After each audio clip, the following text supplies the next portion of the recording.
Okay, so using the handle jog function, I pinched a piece of paper between the spindle nose, not the collet, the spindle nose, and what I want to call the top of the part, which for this part is the top of this threaded section. So I'm going to go ahead and call that my G54 Z0. Now when I'm putting this in here, you can see that I can move this paper easily. You don't need to smash it between there, you just need to get a light pinch on it. If you were to measure that piece of paper, it's going to measure between 3 and 4 thousandths. So for the accuracy of this, I'm not concerned about the 3 or 4 thousandths. I'm fine with that, but you can always compensate for it numerically later.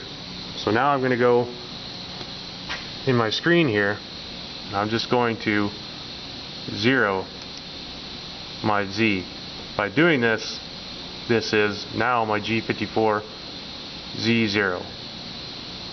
If I want to go to configure fixtures, you can see by setting it here, it inputs this value in my G54Z column. Now you can have multiple fixture offsets, G54, G55, G56, so on and so forth. You can notice now that these have different Z values.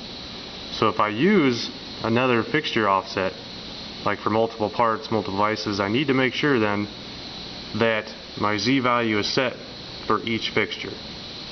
But since we're only using one, I'm really only concerned about the values that are in my G54Z, and later on when you go and set your datum to machine, you're going to set up here your X0, Y0, but those columns reference from machine position or from the limit switches, those numbers actually get put in your work offset when you zero here. I'm just going to say save and close, and next I'm going to put a tool on the spindle, and we're going to test out whether or not this goes to 3 inches above the part with the tool on the spindle.